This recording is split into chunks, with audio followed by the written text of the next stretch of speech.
want some sauce? Scene 1, Apple, take 1. What is up, everybody? So, I'm going to be making some Korean fried chicken. Now, typically, you end up using chicken wings, you know, and my wife is not real crazy about the skin on the chicken and stuff. So I'm going to be making these today with chicken thighs. You can use chicken breast. You can really use anything when doing this, but usually you end up using like chicken thighs. But I've got some chicken legs here that I'm going to clean off, rinse these guys up, clean them off, and then cut them basically almost into like finger foods, like strips. One of the things that I like doing is using scissors to cut them. For me, it's just a lot easier. And also, I want to make sure that these are kind of like chicken strips, finger food, right? Because essentially, that's what we're doing. We're trying to make finger foods. And you'll see that there's a little bit of water still in there. And I'm going to be kind of putting these in a brine, which basically means it's going to have a considerable amount of salt. I'm going to be putting black pepper in this as well. Now, traditionally, you would not use a brine, okay? I'm going to let you know right now. You would just end up cleaning up your wings, salt, pepper them, and be ready to roll, okay? This really does help a lot when you are trying to flavor a chicken, right? Or a turkey, or you know, what a Cornish hen, doesn't really make a difference, is soaking it in a brine. And I'm going to do that. A few hours is minimum. Overnight is even better, but I'm just going to let this sit for a few hours.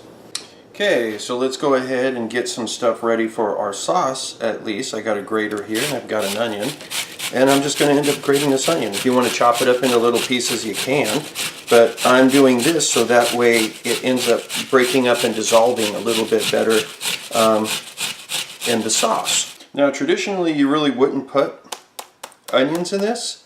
Typically, it's just garlic, okay? But I'm going to add a little bit of onion.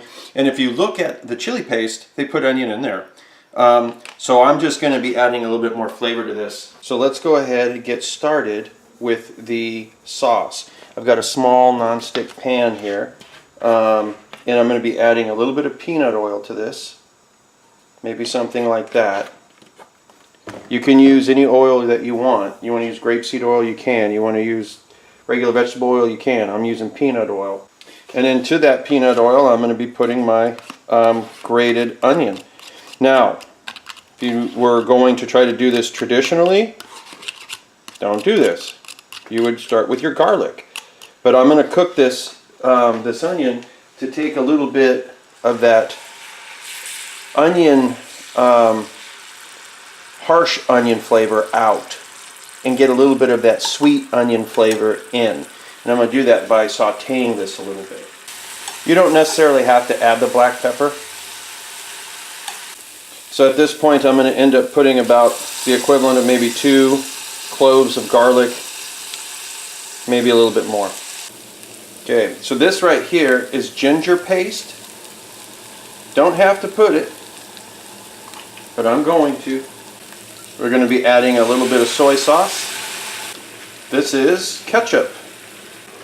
This is a red pepper paste. Okay, get this from the Korean store. I'm going to put about, I think for the amount that I'm cooking here, that's good.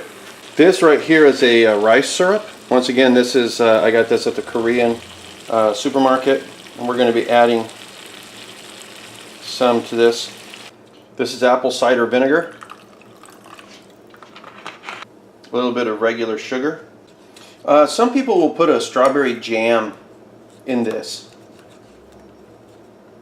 but not me. So let me taste this one more time. Okay, so we've got this stuff. It's been soaking in the brine. We're going to go ahead and drain it, and we're going to rinse it off real good, get all that extra salt off of there. So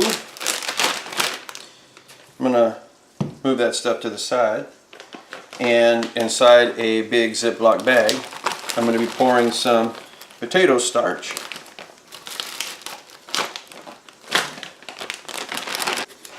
And you don't need to do this, potato starch is more than enough, but I'm also putting a little bit of regular flour in here.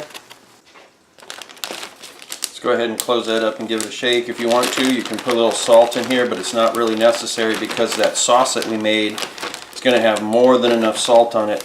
Plus, we ended up putting the brine on the chicken, so that's going to be good too.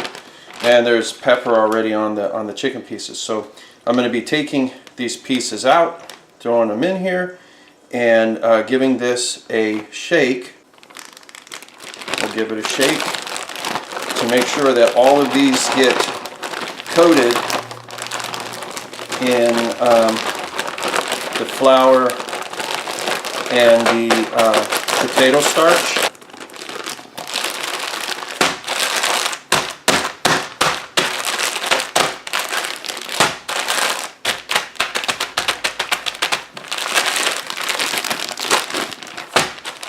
It helps the pounding it like I'm doing right there, helps the flour and starch stay on the chicken.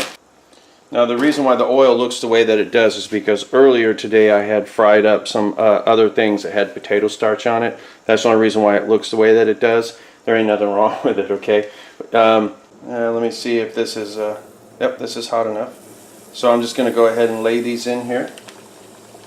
And I don't want to crowd the pan or anything as usual. And I want these guys to kind of stay away from one another, because if not, they'll stick.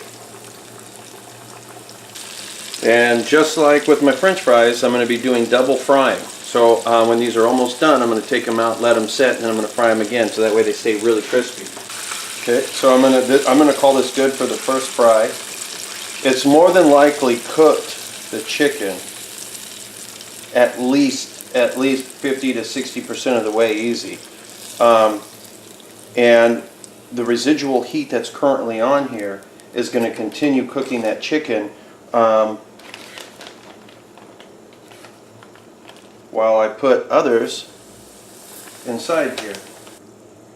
Okay, so I went ahead and I added a little bit more oil. I'm going to be increasing the temperature just a little bit on this. And it looks like they're still frying because we have all that starch on the bottom of the pan. If at any time it started to look like it was burning, I would swap out the oil, because I don't want that burnt flavor of like burnt batter, burnt flour on the chicken, you know. But right now it's not burning, so we're going to be okay. So I'm going to go ahead and I'm going to finish the cooking now by putting the previously mostly cooked chicken back in. So now that they have been cooked, and you can just hear how crunchy they are.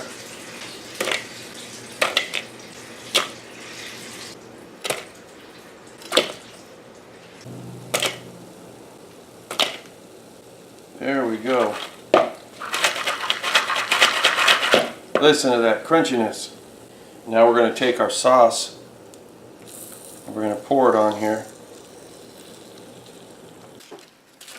So I did my old trick of putting saran wrap on the top, giving it a shake, but now they're all coated. And I can go ahead and I can plate this. So now that that has been done, I'm going to take some sesame seeds, a little bit of green onion on top, and there you go, guys. Got the Korean sweet and spicy fried chicken.